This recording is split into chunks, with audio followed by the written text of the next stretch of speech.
An alternative media source named naturalnews.com has an article posted on their site that reads, "Plumegate, secret documents prove global cover-up of continued Fukushima radiation pollution," dated Saturday, May 12, 2012, written by Ethan A. Huff, a staff writer.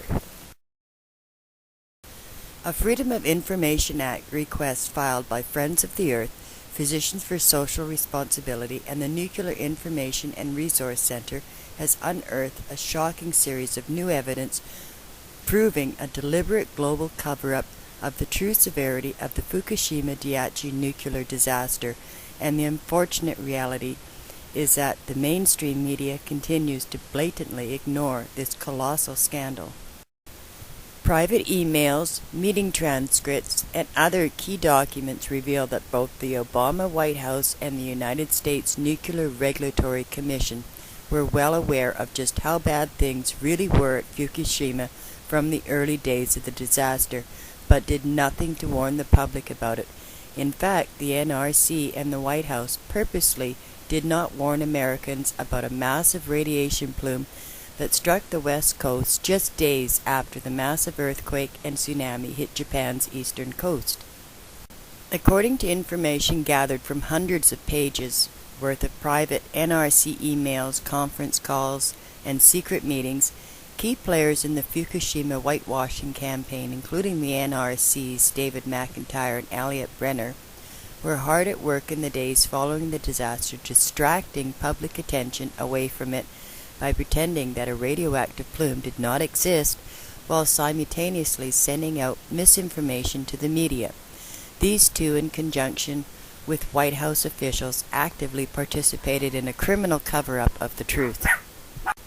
A situation that is now being dubbed Plumegate.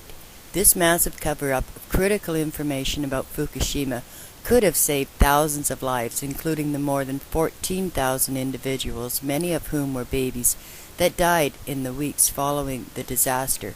And yet, to this very day, February 1st, 2014, the federal government's cozy relationship with the nuclear industry has allowed the injustice to continue, as no proper investigation into this dastardly crime has yet taken place.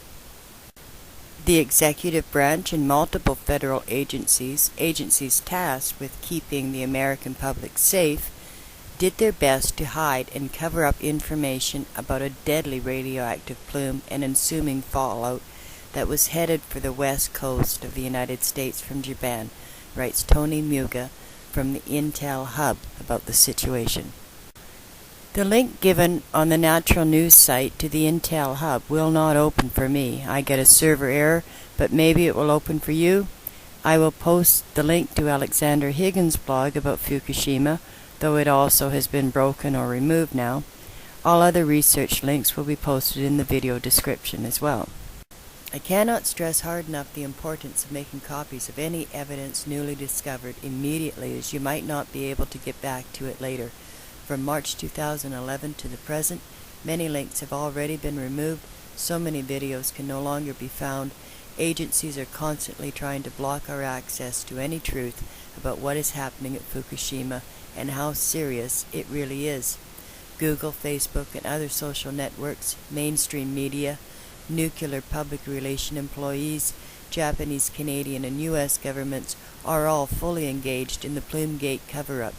These people support the nuclear industry no matter what, and they are very proud of themselves when they get away with covering the truth and severity of the negative impact that the nuclear industry is having on the entire world.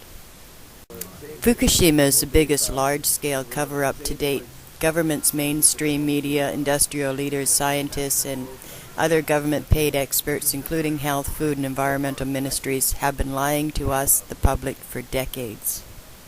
Ground studies of the ozone layer began in 1956 at the Haley Research Station located in Antarctica, owned and operated by the British Antarctic Survey.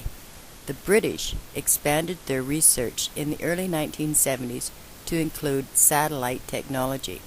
Yet NASA would like us to believe that they discovered the ozone depletion before anyone else in 1978 when they launched the Nimbus 7 satellite created to monitor the ozone layer globally.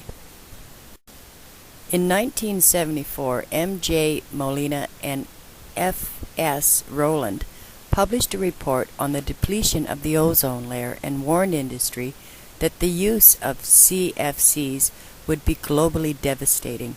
They called for an immediate ban on all CFCs, but industry just found other ways to disguise the use of CFCs and took their time altering the known offending products while they found new uses for CFCs that they could profit from without all the public scrutiny. CFCs are still being used today. Those airplanes in the sky are not just leaving chemtrails. Aircraft emissions are also destroying the ozone layer. CFCs are used in refrigeration systems, air conditioners, aerosols, solvents, and in the products of some types of packaging. Compounds containing bromide or halogen and nitrogen oxides, a byproduct of the combustion process of fuels used by aircraft and vehicles and motorized boats, ships, etc., are also destroying the ozone layer. Whether it is MOX fuel, gas for your car, fuel for your boat, or a heat source for your home, we have had clean, earth-friendly alternatives long before industry started destroying our earth. Money is the god of all industry. The dirtier the industry, the more profits they make.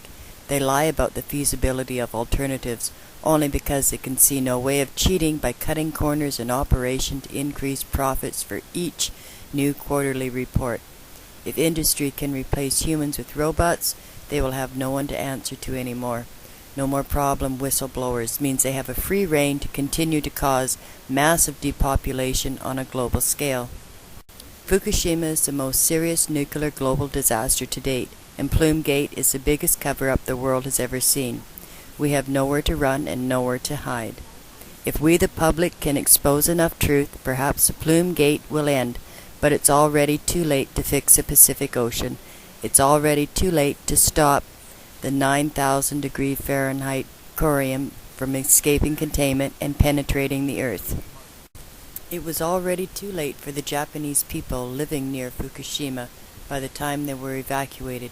Instead of leaving within hours of the nuclear disaster, they were told to leave weeks later as the radiation readings were continuing to spike. Our land, fresh water sources such as lakes, ponds, rivers, streams, and air will have radioactive particles or atoms that cause cancer for hundreds of decades. Rain and snow will be trapping radioactive atoms in the air and bringing them to the ground for as long as wind currents exist. Ground winds pick up surface radiation from land bodies of water, fresh or salt water, and puts it back into the atmosphere. Burning radioactive waste does not destroy radiation. Instead, it puts more radiation into the atmosphere. Much of the cleanup from the 2011 tsunami in Fukushima Prefecture involved gathering and burning debris by the Fukushima residents. This debris was radioactive, and yet the Japanese government ordered the public to participate in burning the garbage because it was the easiest way to just get rid of it. There is no such thing as natural radiation. All radiation is caused by the greed and carelessness of various industries. We all need to occupy our time with some sort of activity as long as we are alive. I choose to honor God with all my heart and soul forever. My physical body is nothing more than a temporary vessel for the deliverance of God's will upon my life. We all have to leave this world somehow. I accept that my death will likely have something to do with some form of radiation caused by the nuclear industry. However, life still has a few surprises left. I could be poisoned to death by one of industry's chemical plants or suffer lung cancers by coal industries. Regardless of how I leave this life, I'm going to fight for what is right for humanity. God is the only righteous one. We, the true Christians, have to try even harder to do our best to mimic His perfection of righteousness in a world that has become wholly corrupt from the highest levels of authority to the churches and private individuals, saturated with Satanism and fried to death by industry.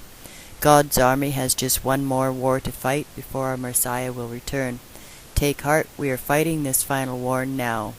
The waiting is over. If you are still asleep, your time for salvation is running out. Very soon, it will be too late for you.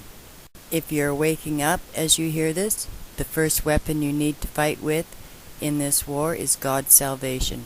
Secondly, God's armor, and then sharpen your sword and prepare for battle against the enemies of God. Prepare to refuse the mark of the Antichrist and to be executed as a result. The innocent blood they shed will become their own lethal poison.